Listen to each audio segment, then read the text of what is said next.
In a stunning new essay, the biographer for Martin Luther King Jr. cites FBI reports which paint a disturbing picture of the real MLK. Could he survive in the Me Too era? And where's the so-called mainstream media's coverage of all of this?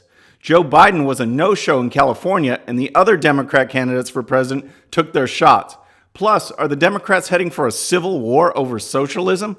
We'll look at that, plus a whole lot more. I'm Bobby Eberle. This is a 13-minute news hour. And God bless the United States of America.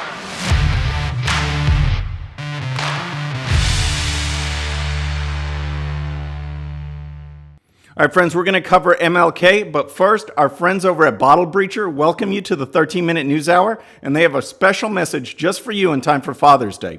Don't just tell the dads in your life thank you. Show them with an awesome gift from Bottle Breacher. Just go to bottlebreacher.com, use coupon code BOBBY13-A1 for 20% off your next purchase, and show your dad how much you appreciate him. That's bottlebreacher.com, coupon code BOBBY13-A1. All right, folks, we're going to talk about MLK because there's some interesting information that's come up this week, and I just want to talk about him, not to revise history, but to talk about him in the context of what the left has been doing with other basically national heroes, especially those on the right. They will attack them, they will try and destroy them, they won't mention them in history classes anymore, and they just try and make them go away. You see this with George Washington, Thomas Jefferson. Now they're getting attacked. Now there's, movements to remove their names from buildings and things like that, remove statues, just because the left doesn't like what they stand for. And their whole idea is that if you can attack the character of these people, then you can attack what they represent, the principles that help build America. If you no longer listen to the people, then you don't listen to their ideas. And that's their whole angle, and that's what brings us up to MLK, because this guy is very important in American history and very important to me too as kind of an engineer. I think I was born the year he died, the year he was assassinated, and everything that he said, all the things we hear in history and on those famous speeches makes sense to me, both as an engineer and as an athlete. As an engineer, doesn't matter what your color skin are, can you solve the problems or not? The problem doesn't care if a white person is solving it or a black person is solving it. Can you get the answer? That's all that matters. In athletics, in sports, in competition, it's who's better than the other, not what color they are. That's where the camaraderie of football and baseball and all these teams, they just are trying to win. They don't care the color of skin of the other person. And so his sayings and his speeches have a lot of meaning, and they've always kind of guided me in my approach to life. Well, so now there's some very interesting information that has come out, and is from a guy named David Garrow, who is a Pulitzer Prize-winning biographer of Martin Luther King from back in the 80s. And in 2017 and 18, some information was released inadvertently dealing with MLK.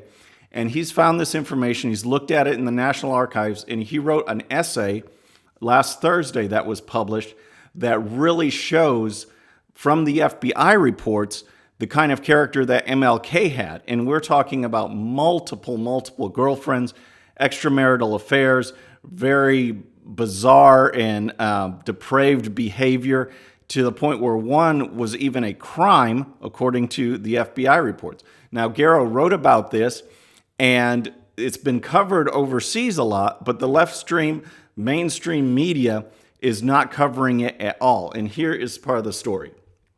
Garrow claims new evidence shows King, whose extramarital affairs have long been known, was a sexual libertine, alleging sexual activities with dozens of women and describing them in graphic detail. One of the claims would constitute a crime if true. His evidence? FBI files purported to be summaries of recordings of King and his colleagues in the 1960s when their rooms were being bugged and phones wiretapped by Hoover. The summaries were apparently inadvertently included in the John F. Kennedy files maintained by the National Archives and released online in 2017 and 2018. Garrow discovered the inadvertent release. All right, so just to give you a little bit of background, J. Edgar Hoover, who was FBI director at the time, they didn't like King. They knew some of his associates were Communist Party activists, but they also didn't like he was stirring people up. So they followed him, they surveilled him, they tapped his phones, they bugged hotel rooms, and all of that, those transcripts and those tapes are available. The problem is that by court order, they have been sealed till January 31st, 2027, so we can't get to them. But what happened is, apparently, that some FBI agents made notes on those recordings or about those recordings, and those notes, those reports ended up in these JFK files that were released last year and the year before. That's what he's talking about, and that's what the left is not reporting. They are not diving into this as a news story in this Me Too era where they attack everybody. Brett Kavanaugh is nominated for the Supreme Court. They go after him with a vengeance and with absolutely no proof. Here are FBI documents about MLK, which could really tarnish his reputation, and they're not reporting it. Now, there was a great conversation, great interview with Laura Ingraham and Dinesh D'Souza the other day, and here's part of it. So I think this is kind of why these allegations, although they're all over the British press and their source is credible, they're getting no coverage in America. Not a single major media outlet has touched them. The progressive historians are all hiding under their desks. So D'Souza goes on and talks about some of the great African Americans in U.S. history, such as Frederick Douglass and Harriet Tubman and Booker T. Washington, and he says this. All of these were Republicans, they were conservatives, they were celebrators of self-help and what Douglass called the self-made man. So the left hates them. The left doesn't want to teach them. And so the only guy that they've been able to push to the front is Martin Luther King. He's the only guy that they, in a sense, can cling to. So if they lose King, they've sort of lost their one claim to be a champion, if you will, of African-American rights. So will they risk losing King, or will they analyze him and attack him as they've done other figures? Check this out. Why aren't they clamoring for the tapes to be released earlier? I mean, well, look at the extreme. Look at the extreme discretion that even you're exercising on this show. Now, if these allegations had been made about Reagan or about George Washington, Thomas Jefferson, they'd be all over the newspapers. All right, so there you have it, folks. What should we do? What should be the legacy of MLK? I'd love for you to jump in the comments. Does this kind of stuff matter? All these years later, 50 years later, 51 years since his assassination, does it matter his personal life when he did so much for the civil rights movement and his speeches are still played today and still inspire people now? Should they be analyzed? Is the left being hypocrites? What is the standard here for diving into the past lives in this new Me Too era? Jump into the comments and please let me know. All right, we're going to move on to the Democrats. In California this past weekend, the Democrats held their state convention. They invited a bunch of presidential candidates down. Joe Biden, though, was a no-show. We're going to get into him because Elizabeth Warren took some shots at him and so did some others. But first, I want to play this clip from Elizabeth Warren's speech at the convention. These are enormous problems, but they are all connected to one thing. Power that is concentrated in the hands of the wealthy and well-connected who help themselves at the expense of everyone else. All right, I just played that because it frustrates me so much because she talks about the wealthy and the well-connected. Hello, everyone in politics is wealthy and well-connected, basically, especially these longtime senators and these people running for president. She is one of the wealthy and well-connected. All right, so here's a clip from Joe Biden from a couple weeks ago that has really stirred up some of the Democrats. Take a listen to this.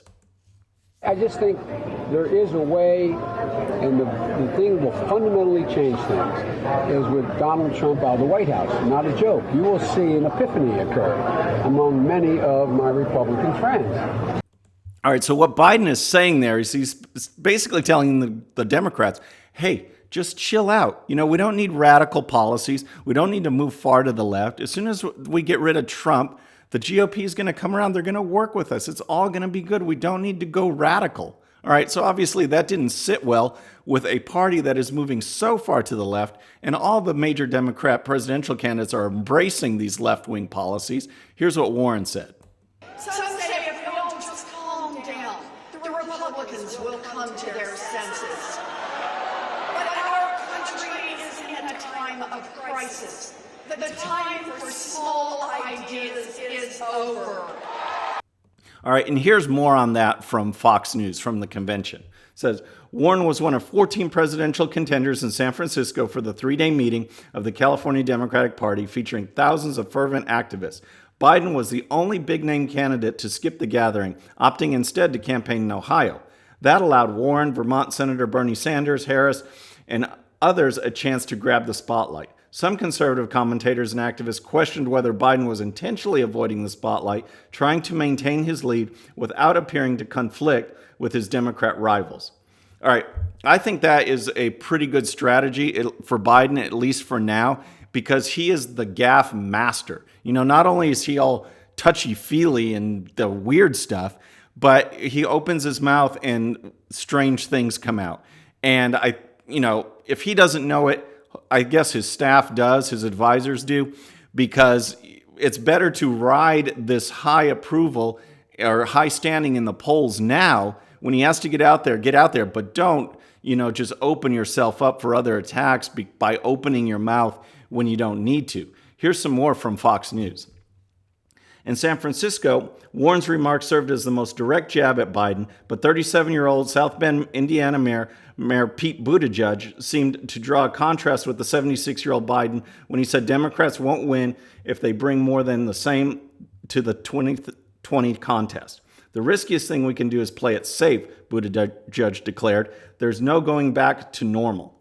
All right, and here's something I want to point out that is it's really scary from the convention, how far left they've gone, and you have to wonder, are the Democrats headed for a civil war over socialism? Are the days completely gone where they want to raise taxes a little bit, they want to increase government a little bit, or is it just pure on socialism?